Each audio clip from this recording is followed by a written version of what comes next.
Ya orang, jangan bangga dengan sholat tahajud kita 8 rakaat dengan witir 3 rakaat 11 rakaat. Jangan sombong. Lepas maghrib ke isya kita baca 1 juzuk 1 bulan khatam sekali, 1 tahun khatam 12 kali. Karena kata Nabi SAW, ada orang-orang ya'ti yaumal qiyamah, nanti dia akan datang menghadap Allah pada hari kiamat bisolatin, solatnya banyak, solat tarawih, solat doa, solat witir, solat qabliyah, solat ba'diyah, solat awabin, solat isyraq, wa zakatin, zakat, wakaf, infak, sedekahnya banyak, wa hajjin, haji, umroh ke Makkah tiap tahun. Tapi ternyata qad syatama hadza, lidahnya kasar mencaci maki orang. Wa safaka dama hadza, pernah menumpahkan darah orang, pernah membunuh orang. Wa akala mala hadza, pernah memakan harta orang dengan cara batil. Akhirnya bagaimana? Ukhidzat hasanatuhu, diambil salatnya, diberikan pada orang yang dia aniaya, diambil hajinya, diberikan pada orang yang pernah dia zalimi, sampai akhirnya amal-amalnya itu habis semua. Salatnya habis, puasanya habis, hajinya habis, hilang. Lalu bagaimana? Ukhidzat khatayahum, diambil dosa orang yang dia aniaya, tsumma turihat ilahi, dicampakkan kepada dia, tsumma turihat finnar. Selepas itu dia pun akan dimasukkan ke dalam api neraka jahanam. Inilah orang yang masuk neraka bukan karena tidak sholat, masuk neraka bukan karena tidak berzakat, masuk neraka bukan karena haji, tapi masuk neraka karena zalim. Zalim kepada orang lain. Ittaquz zulma, takutlah kamu pada perbuatan zalim. Fa inna zulma zulumatun yaumal qiyamah, karena perbuatan zalim itu akan menjadi kegelapan, gelap pada hari kiamat. Di dunia ini ada juga orang yang gelap. Gelap tak dapat membezakan mana depan, mana belakang, mana bengkok, mana lurus, mana hak, mana batil. Tentang bas di Maghribi, tentang cerita orang Mesir umur mami, ini adalah cerita populer di tengah masyarakat tentang polis. Terlepas apakah itu positif atau negatif, maka polis punya sejarah panjang dalam dunia ini. Dan hari ini Masya Allah tabarakallah, saya sedang diberi kesempatan luar biasa untuk menyampaikan tausiah tazkirah di hadapan penuntut-penuntut, di hadapan muslimat muslimin, dan terlebih lagi di hadapan para pengarah-pengarah, ketua polis, timbalan ketua polis. Bagaimanalah agaknya nanti bila saya balik ke Riau, ke Sumatera, Indonesia, orang bertanya, pernah Ustaz bagi tazkirah pada polis? Alhamdulillah pernah di Kuala Lumpur. Bagaimana rasanya? Ngeri-ngeri sedap.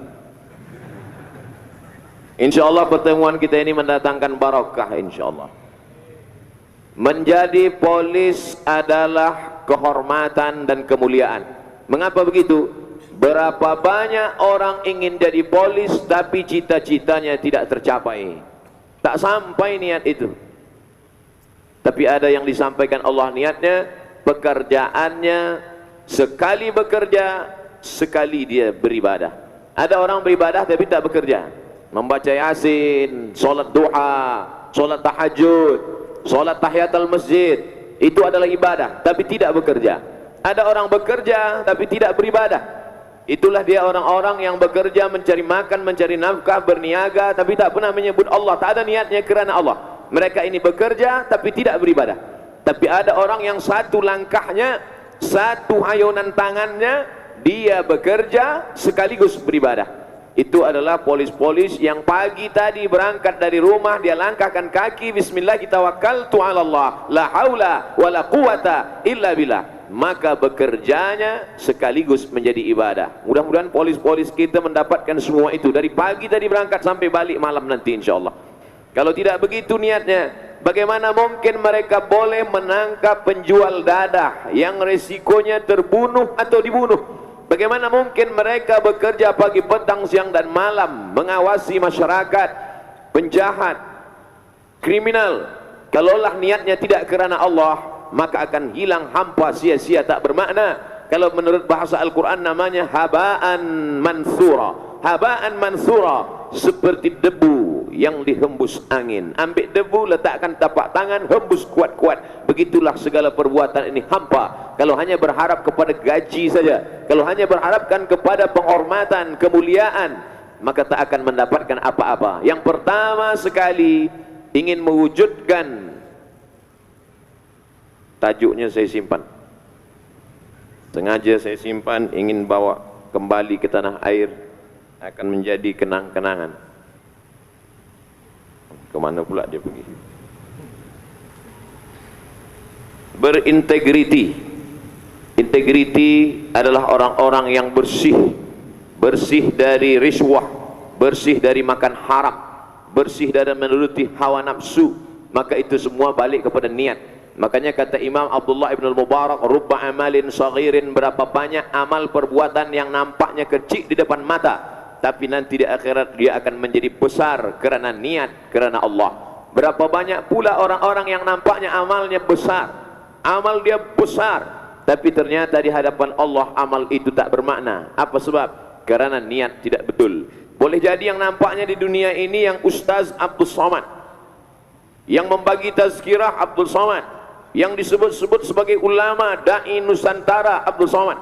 Manakala tadi pengacara kita membacakan tak kenal maka tak sayang, inilah dia Abdul Somad, daripada Al-Azhar, daripada Maghribi, daripada Sudan PhD, baru pula mendapat profesor. Saya rasa terbang di awan. Berapa banyak yang nampaknya besar di dunia, tapi sebenarnya tidak ada apa-apa di hadapan Allah kerana niat tak betul, kerana dirosakkan oleh riya, oleh sum'ah. Maka tuan-puan muslimin muslimat, selain berdoa dapat anak soleh, selain berdoa mati husnul khatimah, doakan juga supaya hati Ustaz Abdul Somad bersih daripada riya, sum'ah, dan merasa diri lebih daripada orang lain. Amin. Begitu juga dengan pekerjaan ini, kalau niatnya kerana Allah subhanahu wa ta'ala, maka insya Allah dari mula bekerja sampai malam balik, sampai pencen, sampai tidak lagi bekerja, maka itu semua akan bernilai ibadah kepada Allah subhanahu wa ta'ala. Tapi kita mesti bagi, ini adalah ibadah, ini bukan ibadah. Ini bukan ibadah. Bekerja berangkat dari pagi sampai petang sampai malam, itu bukan ibadah. Tapi Allah bagi dia nilai ibadah. Makanya dalam surah Al-Kahfi ayat 110, juzuk 15-16, surah Al-Kahfi itu dibagi dua, sebelahnya 15, setengahnya 16. Kita baca malam Jumat. Man qara'a surat Al-Kahfi lailatal Jum'ah, yaumal Jum'ah, sesiapa sahaja yang membaca surah Al-Kahfi hari Jumat, petang Jumat, pagi Jumat, siang Jumat, adha'a lahu min nur, Allah berikan dia cahaya pencerahan, ma bainal jumu'ataini, hingga Jumat yang akan datang dijaga oleh Allah subhanahu wa ta'ala. Mudah-mudahan kita istiqamah mengamalkan surah Al-Kahfi ini. Di ayat yang ke-110 ayat yang terakhir, faman kana yarju liqa'a rabbih, sesiapa sahaja yang berharap berjumpa dengan Allah, falyamal amalan salihah, hendaklah dia beramal saleh, wala yusyrik bi ibadati rabbih ahada, dan tidak mensyirikkan Allah subhanahu wa ta'ala. Yang kita bawa cuma dua saja, amal dan ibadah. Jadi ada ibadah, ada amal. Jangan sampai campur adukkan, jangan sampai pula kita tersilap. Silap kita memahami ini, maka salah kita berbuat dan salah kita beramal. Maka banyaklah orang dia sangka yang namanya beramal ibadah itu hanya di Makkah. Manakala umrah di Masjidil Haram dia sedang beribadah, di dalam masjid dia baca Quran dia sedang beribadah, pagi dia salat doa dia sedang beribadah. Padahal semua amal kita ini adalah ibadah. Dengan menyebut nama Allah, makan menjadi ibadah dengan menyebut nama Allah. Allahumma barik lana fima razaqtana wa qina adzabannar. Masuk ke dalam bilik toilet pun menjadi ibadah manakala disebut nama Allah. Allahumma inni a'udzubika minal khubuthi wal khaba'ith. Maka berangkat bekerja menjadi polis, mengamankan negeri, jalan bandaraya, menjauhkan masyarakat dari dadah, dari pembunuhan, dari kriminal, maka itu juga bernilai ibadah. Kalau mati dia dalam kerjanya itu, matinya adalah mati syahid insyaallah. Saudara-saudara kita yang sudah mendahului kita, kita doakan mereka termasuk para syuhada insyaallah. Amin. Satu orang syahid, dua orang syahidan, tiga orang syuhada. Apa makna syuhada? Orang yang disaksikan. Kenapa mereka yang mati itu disebut dengan syuhada? Sebab mereka disaksikan oleh para malaikat. Bukankah kita ini juga dipersaksikan, dipandang, dilihat, ditengok oleh para malaikat? Betul. Tapi hanya malaikat kiraman katibin, hanya malaikat raqib dan atid. Tapi ada malaikat-malaikat yang dilihat, disaksikan, ditonton, dinampakkan oleh para malaikat. Maka mereka itu disebut dengan syuhada. Makna syuhada yang kedua adalah syahid, menyaksikan. Makna syuhada yang pertama disaksikan. Makna syuhada yang kedua menyaksikan. Mengapa orang yang mati syahid itu disebut menyaksikan? Karena sebelum dia mati, datang malaikat membuka sayapnya, nampaklah di sayap malaikat itu tempat dia di dalam surga. Nampak tempat dia di dalam surga. Itu makanya orang mati syahid itu tersenyum. Katanya orang mati sakit, kullu nafsin dha'iqatul maut, semua yang mati merasakan sakaratul maut. Kita pun berdoa pagi, petang, siang dan malam, Allahumma hawwin alaina fi sakaratil maut, ringankan kami sakaratul maut. Kenapa orang yang mati syahid itu tersenyum? Sebab makna syahid adalah menyaksikan. Dia sudah melihat tempat dia di dalam surga. Orang mati syahid sudah melihat tempatnya dalam surga. Kalau ada polis yang meninggal dunia dalam tugasnya, kerjanya mengamankan negeri dan umat, niatnya kerana Allah, matinya mati syahid, maka sebelum dia mati itu dia sudah melihat tempatnya dalam surga. Janji Nabi Muhammad sallallahu alaihi wasallam.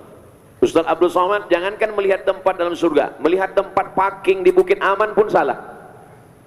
Masuk kami tadi, manakala masuk saya pun heran, kenapa tak ada orang menyambut? Rupanya salah pintu. Jangankan tempat di akhirat, jangankan tempat saat sakratul maut, tempat di dunia pun engkau salah, wahai Abdul Somad. Bagaimana engkau ingin mengajarkan para polis supaya berintegriti, supaya mendapatkan syahid? Saya hanya menyampaikan ayat-ayat Allah, hadis-hadis Rasulullah, fatwa para ulama. Boleh jadi yang mendengar itu lebih alim, boleh jadi yang mendengar tazkirah, yang menyebut itu siapa? Sayyidina wa maulana Muhammad sallallahu alaihi wasallam. Rubba sami'in aw'a, berapa banyak orang yang mendengar lebih paham, lebih mengerti daripada yang menyampaikan. Boleh jadi hari ini saya yang paling tinggi, saya sangka tadi saya akan tegak berdiri, saya sangka kedua saya akan duduk, rupanya paling tinggi. Rasa-rasanya saya yang paling tinggi sekarang ini. Tapi tinggi di dunia, innallaha la yanzuru ila ajsamikum, Allah tak melihat bentuk tubuh, wala ila suwarikum, Allah tak melihat rupa wajah, walakin yanzuru ila qulubikum, yang dipandang Allah adalah hati kamu. Boleh jadi dia bukan ustaz, bukan PhD, bukan profesor, hanya seorang hamba Allah yang biasa, tapi karena hatinya bersih, hatinya tulus karena Allah. Itulah yang pertama kali, yang paling penting adalah innamal a'malu binniyat. Menjadi polis yang berintegriti, maka negeri akan aman, damai. Maka syarat yang pertama adalah niat. Nabi sallallahu alaihi wasallam sebelum hijrah ke kota Madinah Al-Munawwarah, yang pertama kali dia katakan, innamal a'malu binniyat, segala amal ini dengan niat. Wa innamal likulli imri'in ma nawa, orang hanya akan mendapatkan amalnya sesuai kerana niatnya. Faman kanat hijratuhu ila Allah wa rasulih, sesiapa yang hijrah pindah ke Makkah ke Madinah hanya kerana Allah, fa hijratuhu ila Allah wa rasulih, maka yang dia dapatkan pun apa yang dijanjikan Allah dan Rasulullah sallallahu alaihi wasallam. Faman kanat hijratuhu ila dunya yusibuha, siapa yang hijrah pindah ke Madinah hanya kerana ingin mendapatkan dunia, ingin berniaga, sebab orang Makkah peniaga, orang Madinah petani. Kalau berniaga di kampung orang bertani, insya Allah untungnya banyak, karena persaingan tak banyak. Awil mura'atin yang kihuha, atau dia hijrah dari kota Makkah ke Madinah hanya ingin menikahi perempuan. Rupanya Nabi tahu, dibagi tahu oleh Jibril alaihissalam, hai Muhammad, ada di antara pasukan engkau ini yang ingin pindah ke Madinah bukan kerana hijrah kerana Allah dan kerana engkau, tapi kerana ingin menikahi seorang perempuan cantik bernama Ummu Qais. Maka disebutlah dia muhajir Ummu Qais, hijrah kerana ingin menikahi Ummu Qais. Mudah-mudahan tak ada polis yang masuk polis sebab nak nikah. Mana tahu ada, dia nak menikahi perempuan, kata si perempuan, kata mertua, kata bakal mertua dia, kata bapa si perempuan, kamu boleh menikahi anak saya bila kamu polis, bila tak polis jangan datang kemari. Lalu kemudian dia masuk polis sebab hanya kerana nikah. Nikahnya dapat, istrinya dapat, anaknya dapat, tapi ridha Allah subhanahu wa ta'ala belum tentu dapat. Sedangkan yang kita cari dalam hidup ini adalah bangkit bangun pagi daripada tidur, kita buka mata, yang pertama kali kita katakan, kita sampaikan, kita lafazkan di mulut kita adalah raditu billahi rabba wa bil islami dina. Ini yang pertama. Yang pertama, luruskan niat, baik menjadi polis, menjadi ustadz, menjadi peniaga, menjadi penuntut ilmu, menjadi apapun. Kerana tajuk kita tentang polis, maka saya tekankan dalam masalah polis berintegriti, niat kerana Allah subhanahu wa ta'ala. Yang pertama. Sampai berapa ini poin yang ingin Ustaz Abdul Somad sampaikan? Hingga 5. 1, 2, 3, 4, 5. Tapi di beberapa tempat kadang saya tak sampai 5, baru 3 saya sudah selesai, sebab saya tengok jamaah semuanya khusyuk menunduk. Tapi saya tengok satu-satu. Maka bila saya bagi tazkirah tu, saya tengok kiri, saya tengok kanan, saya pandang depan, saya pandang belakang. Bila saya tengok ada yang sudah menguap, itu artinya dah full. Yang kedua, bahwa rezeki dijamin Allah Subhanahu wa taala. Garanti. Orang yang khawatir tentang rezekinya, itulah yang menyebabkan dia makan haram. Kenapa orang peniaga curang timbangan? Kerana dia khawatir bila dia jujur, maka timbangan ini membuat dia rugi. Makanya ada satu ayat bercerita tentang timbangan, takaran, kilogram. Apa kata Allah? Wailul lil mutaffifin. Celaka orang yang curang pada takaran timbangan. Alladzina idza talu 'alan nasi yastawfun. Kalau mereka menjadi pembeli, mereka ingin timbangan itu penuh, yastawfun, full. Wa idza kaluhum aw wazanuhum yukhsirun. Tapi manakala mereka yang menjual, mereka merugikan orang lain. Kenapa orang melakukan tindakan dosa, kejahatan?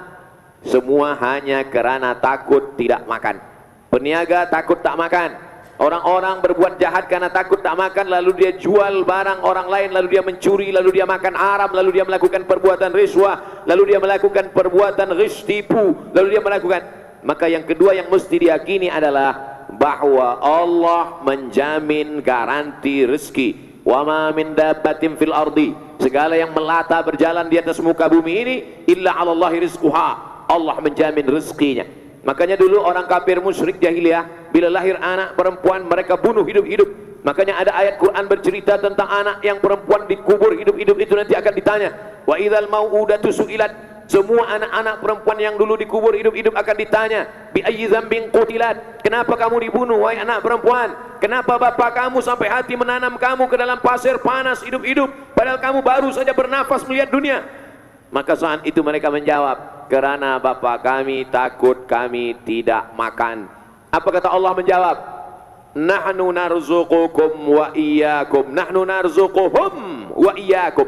Jangankan makan anak-anak kamu itu, makan kamu pun kami yang memberi, kata Allah Subhanahu wa taala. Kamu takut anakmu tak makan lalu kamu bunuh, maka jangankan makan mereka, makan kamu pun kami yang memberi.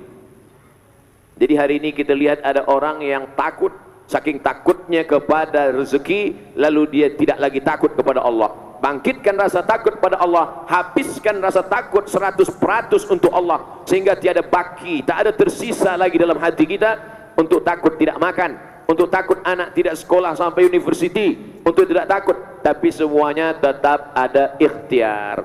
Ahlus sunnah wal jamaah ada namanya al-kasbu. Al-kasbu artinya usaha. Usaha dalam bahasa kita ikhtiar. Ikhtiar juga sudah dipakai dalam bahasa Arab, diambil dari bahasa Arab ikhtiar. Ikhtiar memilih. Mana ikhtiar artinya memilih antara pergi berusaha atau tidak, antara berniaga atau tidak. Maka menjadi polis adalah salah satu ikhtiar, menjadi peniaga salah satu ikhtiar, menjadi orang yang punya jawatan kekuasaan juga salah satu ikhtiar. Maka jangan sampai ikhtiar kita ini kita rosakkan hanya kerana takut Allah tidak membagikan rezeki. Makanya kata Imam Al-Hasan Al-Basri dari kalangan tabi'in, sahabat Nabi, selepas sahabat Nabi tabi'in, orang berjumpa dengan Nabi namanya sahabat Nabi. Selepas sahabat Nabi, orang yang berjumpa dengan sahabat Nabi namanya tabi'in. Selepas tabi'in itu ke bawah tabi'in, sampailah kepada imam mazhab Hanafi, Maliki, Syafi'i, Hambali. Datanglah seorang tabi'in bernama Imam Al-Hasan Al-Basri. Apa kata Imam Al-Hasan Al-Basri? Alimtu anna rizqi la ya'khudhuhu ghairi fatma'anna qalbi. Alimtu anna rizqi, aku tahu bahwa rezekiku tidak mungkin diambil orang lain. Fatma'anna qalbi, maka hatiku pun menjadi yakin. Aku tahu bahwa rezekiku tak mungkin diambil orang lain, maka hatiku pun menjadi tenang. Tak kata orang Melayu, kal rezeki musang takkan diambil harimau. Kata-kata hikmah orang Melayu masuk ke dalam hati dan otak kepala kita. Rezeki musang takkan mungkin diambil harimau. Harimau yang begitu hebat, dengan kukunya, dengan taringnya, dengan badannya yang besar, kalau menurut logika akal kita, maka habis rezeki itu semua diambil oleh harimau. Tapi apa yang terjadi? Musang tetap dapat, bahkan semut-semut kecil pun tetap dapat. karena Allah sudah jamin semua itu ketetapan Allah Subhanahu wa taala. Maka kalau sampailah rasa takut itu membuat kita menjadi curang, datanglah Nabi ke dalam pasar, lalu kemudian Nabi melihat ada makanan bertumpuk, Nabi masukkan tangannya ke dalam. Manakala Nabi masukkan tangannya ke dalam, Nabi merasakan ada yang basah. Ya sahibat ta'am, hai penjual makanan, kenapa ini yang di dalam ini basah? Basah maknanya dia kena hujan. Kalau makanan tepung kena hujan atau angkorma kena hujan, dia akan busuk, dia akan bercendawan. Maka kata Nabi SAW, kenapa yang di dalam ini basah? Kata yang menjual makanan, asabahul matar, kena hujan ya Rasulullah. Kena hujan, kenapa kamu timbun yang basah di dalam, yang kering di luar? Maka semua pembeli akan berkata, oh cantiknya makanan, indahnya makanan, lalu dia beli banyak, rupanya yang di dalam itu sudah busuk. Kenapa kamu menipu? Man ghasyana falaysa minna. Siapa yang menipu bukan umat Muhammad sallallahu alaihi wasallam. Pagi, petang, siang dan malam kita katakan asyhadu an la ilaha illallah wa asyhadu anna Muhammadar Rasulullah. Pagi, petang, siang, malam kita katakan aku umat Muhammad sallallahu alaihi wasallam. Tapi sebenarnya saat kita ghish, saat kita melakukan perbuatan itu, maka kita sedang berkata dengan perbuatan kita, bukan dengan lisan kita, bukan dengan cakap kita. Kita sedang berkata, aku bukan umat Muhammad sallallahu alaihi wasallam. Sedangkan umat Nabi Musa, umat Nabi Isa, umat Nabi Ibrahim ingin menjadi umat Muhammad sallallahu alaihi wasallam. Nanti di padang mahsyar, ketika yang pertama kali melalui masuk ke dalam surga adalah umat Muhammad sallallahu alaihi wasallam. Ribuan tahun lamanya mereka tegak di atas padang mahsyar. Tapi yang pertama kali diberikan jalan adalah umat Muhammad SAW. Umat Ibrahim, umat Musa, umat Isa ingin menjadi umat Muhammad SAW. Tapi ada yang sudah menjadi umat Muhammad, keluar daripada kelompok umat Muhammad. Menjadi umat siapa? Umat iblis, umat syaitan. Na'udzubillah. Kita pertahankan, mudah-mudahan istiqamah kita sampai mati tetap menjadi umat Muhammad sallallahu alaihi wasallam. Allahumma jma'na ma'al habibil mustafa fi jannatikal ula. Ya Allah, satukan kami bersama Nabi Muhammad SAW dalam surga Jannatul Firdaus. Sampai akhir hayat kami berkata asyhadu an la ilaha illallah wa asyhadu anna Muhammadan Rasulullah. Yang pertama, luruskan niat lillahi ta'ala. Yang kedua, jangan terkeluar dari umat Muhammad disebabkan perbuatan curang, disebabkan perbuatan ingkar, disebabkan perbuatan kerana takut rezeki tidak dapat, padahal rezeki sudah dijamin Allah Subhanahu wa ta'ala. Ada seorang ulama tasawuf, nama ilmunya tasawuf. Orang yang berilmu tasawuf itu disebut dengan sufi. Sufi. Lalu kemudian dia berjalan, namanya Ibrahim bin Adham. Ibrahim bin Adham berjalan menemui seorang sufi yang duduk di tepi jalan gurun pasir, tidak mencari rezeki, tidak mencari nafkah, tidak mencari makan, hanya berzikir saja mengingat Allah Subhanahu wa taala. Datang Ibrahim bin Adham bertanya, "Hai fulan, ya, kenapa engkau tidak bekerja berniaga, mencari bertani, menanam kurma, menanam anggur? Kenapa engkau tetap duduk saja?" Dia bacakan ayat Al-Qur'an, "A'udzubillahi minasyaitonir rajim. Wa ma min dabbatin fil ardi illa 'alallahi rizquha." Semua yang melata di atas muka bumi ini sudah dijamin Allah rezekinya. Wahai Ibrahim bin Adham, engkau tanyakan aku kenapa aku tidak berniaga, kenapa aku tidak mencari rezeki, kenapa aku tidak bertani? Itu jawabannya. Wa ma min dabbatin fil ardi, semua yang ada di atas muka bumi ini pasti dijamin Allah rezekinya. Kalau engkau tidak percaya, tengok, pandang ke atas pohon kurma. Lalu Ibrahim bin Adham pun melihat ke atas pohon kurma. Di atas pohon kurma itu ada seekor burung yang sayapnya patah.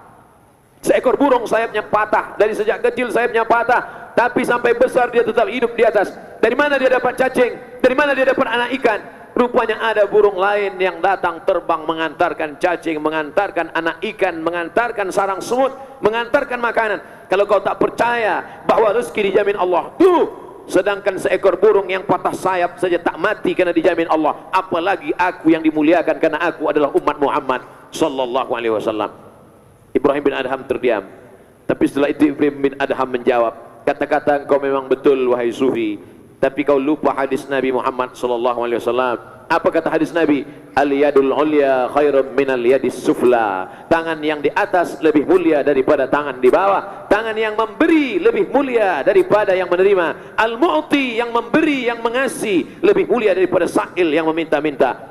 Di atas ada 2 ekor burung, satu yang patahnya sayap menerima makanan, yang satu lagi terbang mencarikan makanan. Kenapa engkau lebih memilih menjadi burung yang patah sayap menunggu makanan? Kenapa engkau tidak mencari menjadi burung yang mencari makanan? Bukan hanya dia saja makan, bukan hanya anaknya saja makan, tapi dia juga memberikan burung yang patah sayap makanan-makanan. Maka saat itu juga dia berdiri dan merubah cara hidupnya, merubah cara berfikirnya. Itulah menunjukkan ayatnya sama, tapi boleh difahami dengan pemahaman yang berbeza antara orang alim dan orang yang lebih alim. Wa fawqa kulli dzi ilmin alim, di atas yang berilmu masih lagi ada orang-orang yang berilmu. Yang pertama, luruskan niat dengan ikhlas. Yang kedua, yakinlah bahwa rezeki kita dijamin Allah, tapi kita tetap ada usaha dan ikhtiar. Yang ketiga, Allah Ta'ala akan menghisab, menghitung amal kita di hadapannya nanti. Dosa kepada Allah Subhanahu wa Ta'ala, insya Allah, ma min muslimin yuznibu dzamban, kalau ada orang yang berbuat silap, salah dan dosa, thumma yusalli rak'ataini, salat sunat 2 rakaat, usalli sunnat taubat rak'ataini lillahi ta'ala, summa yastaghfirullah, selepas itu dia istighfar minta ampun kepada Allah, illa ghafarallahu lah, diampunkan Allah. Ini yang ketiga, yakinlah bahwa kita semua akan dihisab di hadapan Allah. Sekecil apapun amal akan dihisab, akan dihitung. Faman ya'mal mithqala dzarratin khairan yarah, sebesar biji sawi, sebesar tapak kaki semut yang hitam, di atas batu yang hitam, di tengah malam yang kelam, akan dihisab oleh Allah Subhanahu wa Ta'ala. Oleh sebab itu, polis berintegriti, peniaga yang berintegriti, ustaz yang berintegriti, muslimat yang berintegriti, maka sadarlah bahwa segala perbuatan kita sebesar tapak kaki semut hitam, sebesar biji sawi, akan dihitung, dihisab di hadapan Allah Subhanahu wa Ta'ala. Maka sampai masanya nanti, sekarang orang boleh lupa, sampai masanya mungkin hari ini manusia mungkin tak ingat, tapi ada masanya Abdul Somad akan dihisab semua tazkirah-tazkirahnya. Engkau ajak orang bersedekah, apakah kau sudah bersedekah Abdul Somad? Engkau ajak orang solat duha, kau sendiri apakah sudah solat duha Abdul Somad? Engkau ajak orang tahajud malam, kau sendiri apa tahajud atau tidak? Solat tahajud sunat, solat duha sunat. Tapi yang mengajak orang lain, mestilah dia lebih dulu mengamalkan. Hisabnya ustaz lebih kuat daripada hisabnya orang yang biasa. Hisab yang akan diperhitungkan dari setiap ucapan, dari setiap perbuatan, dari setiap amal, maka tak sama antara satu dengan yang lain. Itulah mengapa Nabi Muhammad SAW salat sampai bengkak kakinya. Afala akuna abdan syakura, aku ingin menjadi hamba Allah yang bersyukur kepada Allah Subhanahu wa Ta'ala. Itulah mengapa dia lebih dulu melakukan, baru dia mengajak. Itu hisabnya seorang nabi, hisabnya seorang ulama, pewaris para nabi.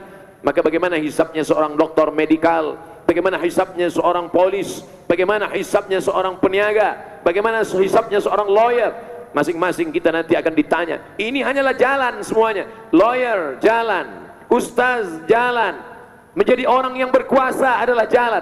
Tapi yang dicari dengan jalan itu station last, yang terakhir, yang finish dari perjalanan ini adalah mencari ridha Allah Subhanahu wa Ta'ala. Insya Allah, bila kita semuanya berawal dari yang baik, startnya baik, ujungnya pun insya Allah akan baik juga. Saya mendapat kabar berita bahwa hari ini bila ada orang ingin menjadi polis di Raja Malaysia, maka dia mesti boleh membaca Al-Quran, boleh menghafal surah-surah pendek, boleh melaksanakan.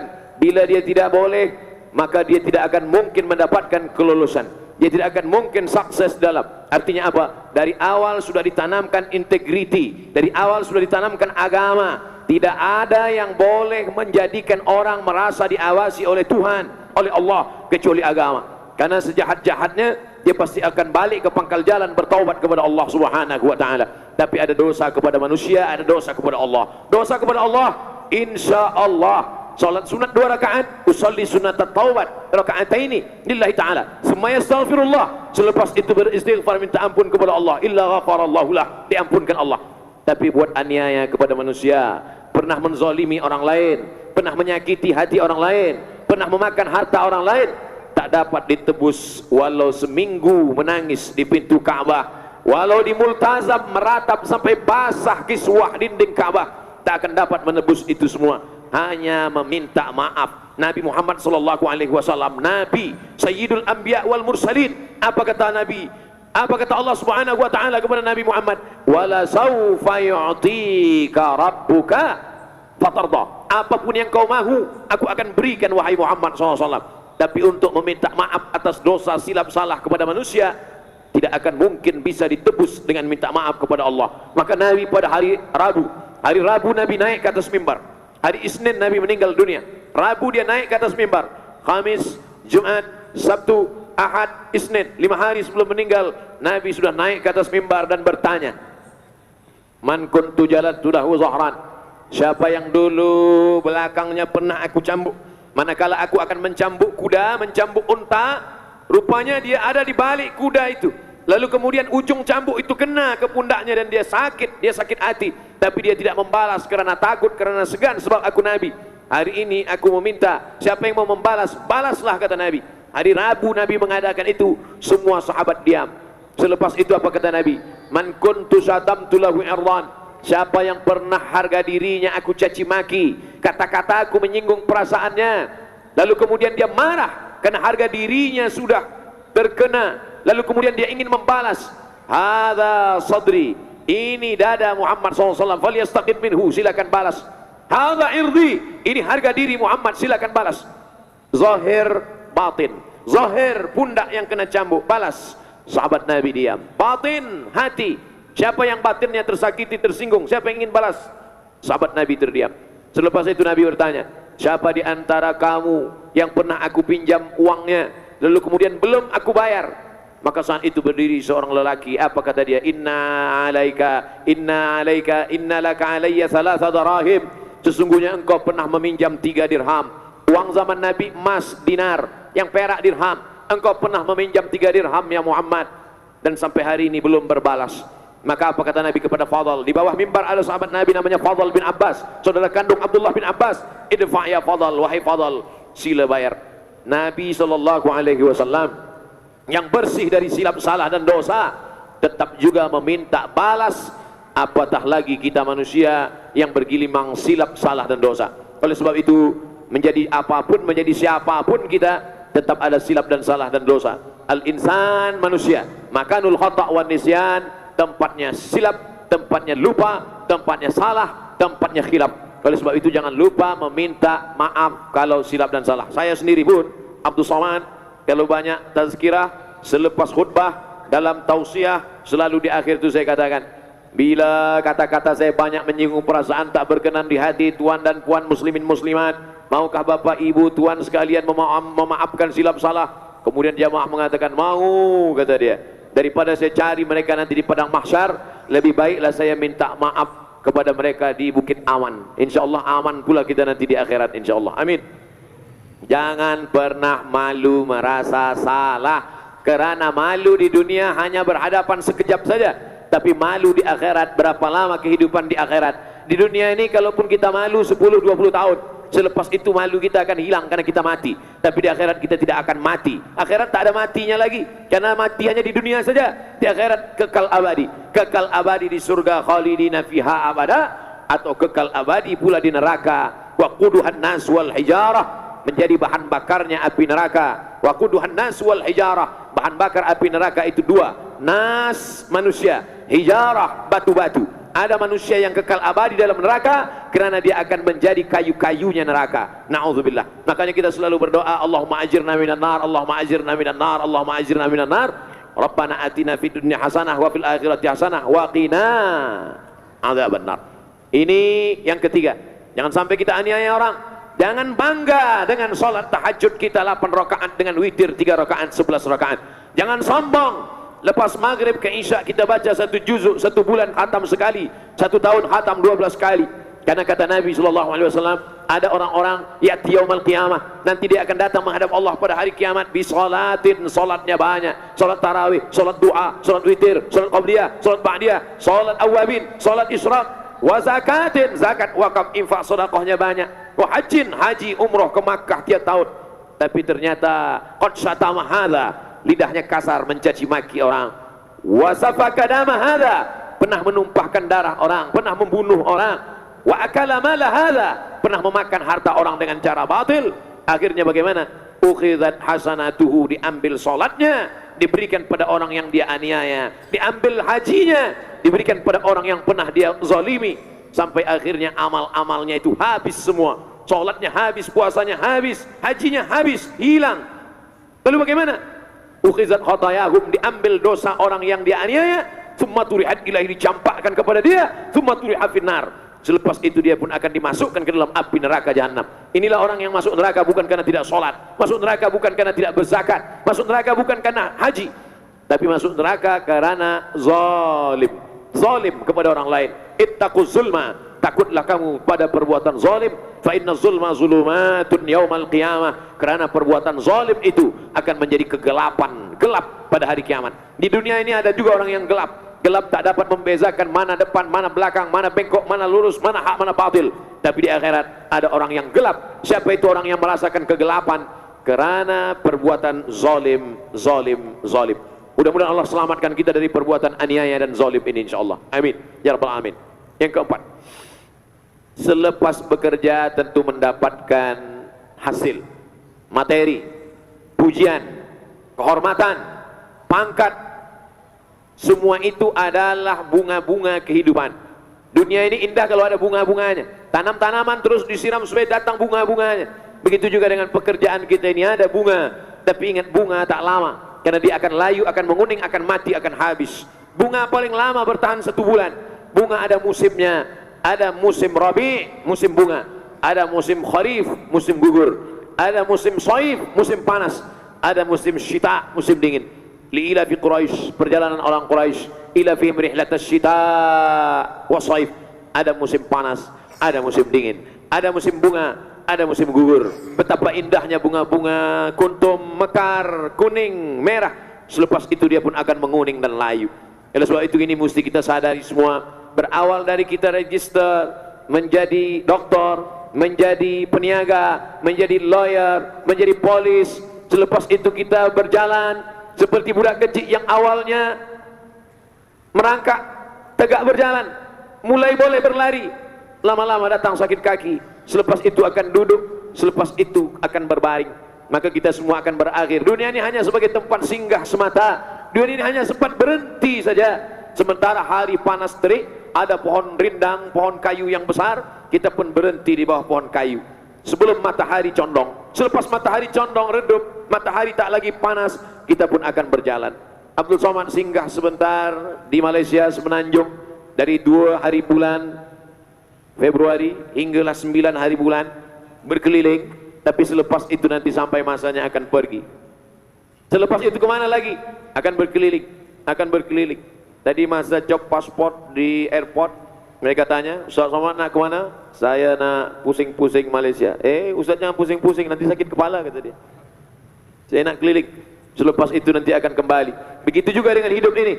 Rumah, office, rumah, office, rumah, office. Kalaulah recording rekaman kerja kita itu dibuat cepat, rumah, office, rumah, office, rumah, office, rumah, office, rumah, office, pension, batuk, mati. Selesai. Dan tak ada jaminan garanti malaikat maut akan datang menunggu pension. Banyak juga orang, kenapa awak belum juga lagi ke masjid? Kenapa tak ikut tazkirah? Kenapa tak beri anak yatim, fakir, miskin? Kenapa? Nantilah, saya sedang busy. Nanti bila dah pension baru saya ke masjid. Malaikat maut datang tak menunggu.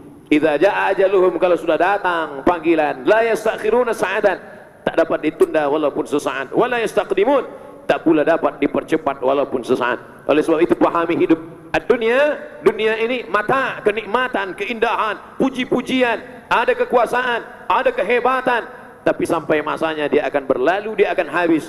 Kita pun akan menjadi santapan makanan cacing tanah. Mana yang pernah kita lakukan dulu, itulah yang akan menjadi amal soleh. Pertemuan kita 2 hari bulan Februari dari pukul 2:30 hingga 3:30, 60 menit kita bersama ini. Mudah-mudahan 60 menit kita bersama ini pun tetap menjadi amal soleh yang dapat kita lihat di padang mahsyar nanti jawabannya insyaallah. Hadiri majlis ta'lim, datangi solat berjamaah, balik dari office, masuk solat maghrib. Saya tahu dari maghrib ke isya ada tazkirah di semua masjid di Kuala Lumpur, di Semenanjung Malaysia. Lepas dari isya ada soal jawab, duduk sejenak dengarkan. Kalau tidak juga boleh mendengar, balik ke rumah mungkin busy, ada kerja yang ingin diselesaikan. Selepas itu tahajud malam, wa minal laili, dari sebagian malam fatahajjat, lawan kantuk, lawan mata. Mata ni kalau diperturutkan, kita ikut bagaimana sahabat Nabi, bagaimana ulama-ulama dulu. Mereka dulu matanya itu sedikit tidur. Mereka dulu matanya itu sedikit tidur. Kita sekarang pula sikit-sikit tidur. Sikit-sikit tidur. Bahkan ada sebagian umat Islam ini susah tidur. Bahkan dia sampai makan ubat baru boleh tidur. Tapi bila sampai hari Jumat, baru menengok mimbar, udah menguap. Na'udzubillah. Tapi hari ini tak ada. Alhamdulillah. Saya tegak di atas mimbar ni, semua mata jamaah tegak. Dari tadi saya start pukul 2.30, sekarang dah pukul 3.30, kurang sikit. Yang terakhir, yang kelima. Kita selepas ini akan berpisah. Saya akan balik ke program yang lain. Puan-tuan semua akan balik. Ada yang masuk ke office, ada yang balik ke rumah. Tapi ingat, kita tidak akan pernah berpisah dalam doa. Doa yang menyatukan kita. Lepas tarikh 9 hari bulan Februari, saya pun akan balik ke Riau, Sumatera, Indonesia. Jauh kita, menyeberang laut. Tapi kita tetap akan bersama dalam doa. Dalam sembahyang pun tuan-puan mendoakan saya. Tuan-puan selalu mendoakan saya dalam solat. Mana doa untuk Abdul Somad dalam solat? Assalamualaikum ayuhan Nabi wa rahmatullahi wa barakatuh. Wassalamu alaina wa ala ibadillahis salih. Keselamatan untuk Muhammad sallallahu alaihi wasallam yang ada di kota Al-Madinah Al-Munawwarah. Wassalamu alaina, keselamatan untuk kami semua, wa ala ibadillahis salihin, dan hamba-hamba Allah yang saleh. Itulah makanya kita mintakan anak kita, Rabbi habli minas salihin, supaya dia dapat doa muslimin muslimat selepas mati pun kita doakan juga. Ayatnya ada dalam Quran. Rabbana ighfir lana dzunubana wa li ikhwanina alladzina sabaquna bil iman. Ya Allah, ampunkan dosaku, dosa kedua orang tuaku, wa li ikhwanina alladzina sabaquna bil iman. Doa dosa saudara-saudaraku yang seiman. Yang tak seiman tak dapat kita ampunkan, karena Allah tidak dia percaya. Allah berkata, qul huwallahu ahad, Allahus samad, esa tunggal tak berbilang. Tapi dia persekutukan Allah, Allah tak ampunkan.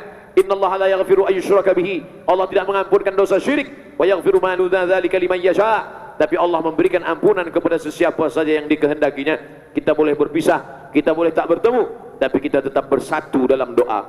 Makanya orang yang bersatu dalam doa, dia doakan saudaranya. Da'autu lisyafi'i fi salati 40 sanah. Da'autu, aku doakan, lisyafi'i, Imam Syafi'i, fi salati, dalam salatku, 40 sanah. Ku doakan Imam Syafi'i dalam solatku 40 tahun. Rabbi ighfirli wa li walidayya wa li Muhammad bin Idris Asy-Syafi'i. Ampunkan aku ya Allah, ampunkan ibu bapakku, dan ampunkan Muhammad bin Idris Asy-Syafi'i. Itu kata Imam Ahmad bin Hanbal, Imam Hambali, duduk di Baghdad. Imam Syafi'i di Mesir, Kahirah, dia doakan Imam Syafi'i 40 tahun.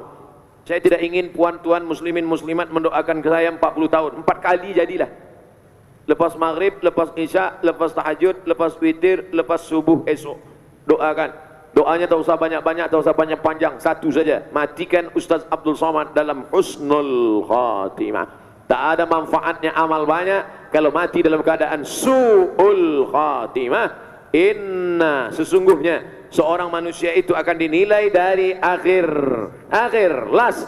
Masa lalu boleh jadi minum khamar, masa lalu boleh jadi berzina, masa lalu boleh jadi pakai darah, tapi akhir hayatnya baik, itu yang diterima Allah. Berapa banyak yang orang awal hidupnya baik, saleh, yumsi kafiran, yusbi'u mu'minan, paginya beriman, wa yumsi kafiran, petangnya kafir. Makanya kita sentiasa kita jaga iman ini. Ya muqallibal qulub, wahai engkau yang membalik-balikkan hati, tsabbit qulubana, kokohkan hati kami, ala dinik, dalam agamamu, wa ala ta'atik, dalam ketaatan kepadamu. Nabi mengirim Muaz bin Jabal menjadi amil zakat, pengambil zakat. Dia akan pergi ke Yaman. Ya Rasulullah, kata Muaz, ya, nanti bila aku bekerja di Yaman ini sibuk dengan pekerjaanku, bagilah aku doa. Nabi ajarkan dia doa bagi sesiapa saja yang busy, maka Nabi bacakan doa, Allahumma a'inni ala zikrika wa syukrika wa husni ibadatik. Doa ini sesuai bagi para doktor yang operation, bagi para polis, bagi para peniaga, bagi para lawyer, bagi para orang-orang yang ada jawatan.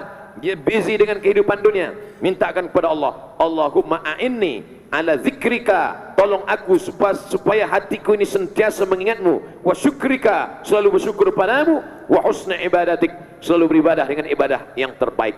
Doa silahul mu'min, doa itu senjatanya orang beriman. Maka orang beriman yang tak berdoa sama seperti orang masuk hutan yang tak bersenjata. Dia akan diterkam harimau, dia akan dicabik-cabik oleh serigala. Maka dia mesti berdoa. Doa mukhul ibadah, doa itu otaknya ibadah. Manusia ini akan dinilai dari otaknya. Bila ada manusia yang tidak ada berotak, maka sama, maaf, dengan haiwan. Maka begitu juga dengan orang yang rajin beribadah tapi tidak mau berdoa. Dia adalah orang-orang yang sombong, orang-orang yang tidak ada otak di kepalanya. Mohon maaf. Oleh sebab itu maka kita banyak berdoa, kita banyak bermohon kepada Allah. Di akhir majlis ini pun juga kita sudah sampai pada yang kelima, kita tetap menyatu dalam doa. Majlis yang dihadiri para malaikat ini, malaikat ikut mengaminkan doa kita. Maka mari kita sama-sama berdoa kepada Allah. Mudah-mudahan doa kita diijabah oleh Allah Subhanahu wa taala. Bertawassul dengan membaca Al-Fatihah ala hadhihi niyah, dengan niat yang baik ini. Al-Fatihah. A'udzubillahi minasyaitonir rajim. Bismillahirrahmanirrahim. Alhamdulillahi rabbil alamin, arrahmanir rahim, maliki yaumiddin. Iyyaka na'budu wa iyyaka nasta'in. Ihdinas siratal mustaqim, siratal ladzina an'amta 'alaihim ghairil maghdubi 'alaihim waladdallin. Amin. Ya muqallibal qulub, Engkau yang membalikkan hati, tsabbit qulubana, kokohkan hati kami, ala dinik, dalam agamamu, wa ala ta'atik, dalam ketaatan kepadamu. Allahumma a'inna, tolong kami ya Allah, ala zikrika, supaya hati kami sentiasa berzikir menyebutmu, wa syukrika, selalu bersyukur kepadamu, wa husna ibadatik, sentiasa beribadah dengan ibadah yang paling baik kepadamu ya Allah. Rabbana hab lana minas salihin, jadikan anak kami anak-anak yang saleh dan salihah, min huffazil Qur'an wal hafizat, menjadi para penghafaz Al-Quran, minal mujahidina fi sabilik, mereka akan menolong agamamu dengan harta dan nyawa mereka ya Allah. Allahumma ja'al hadzal balada baladan aminan mutmainna, jadikan negeri ini negeri yang aman, damai, terbuka pintu rezeki dari segala penjuru ya Allah. Allahumma la tada' lana fi maqamina hadza wa fi sa'atina hadhihi dhanban illa ghafartah. Kembali kami dari majlis ilmu ini dalam keadaan bersih dari dosa-dosa. Wala dainan illa qadaitah, tolong kami membayar hutang piutang ya Allah. Wala maridan illa syafaitah, ada yang sakit berikanlah kesehatan untuk selamanya. Wala mayitan illa rahimtah, yang sudah meninggal dunia lapangkan kuburnya. Allahumma ja'al kuburahum rawdatan min riyadil jinan, jadikan kubur saudara-saudara kami, orang tua kami, sahabat kami, jiran kami seperti taman-taman surgamu ya Allah. La taj'al kuburahum hufratan min hufarin niran, jangan jadikan kubur mereka salah satu dari lubang neraka-Mu ya Allah. Ya muqallibal qulub, wahai Engkau yang membalikkan hati, Allahumma nawwir qulubana, terangi hati kami, binuri hidayatik, dengan cahaya hidayah-Mu, kama nawartal arda binuri syamsika wa qamarika abadan abada, sebagaimana Kau terangi alam semesta dengan cahaya bulan dan bintang matahari-Mu sepanjang zaman dan masa ya Allah. Allahumma khtim lana bi husnil khatimah wa la takhtim alaina bi su'il khatimah. Rabbana atina fid dunya hasanah wa fil akhirati hasanah wa qina adzabannar. Wa sallallahu ala sayyidina wa maulana wa syafi'ina wa dhukhrina Muhammad wa ala alihi wa sahbihi wa sallam. Walhamdulillahi rabbil alamin.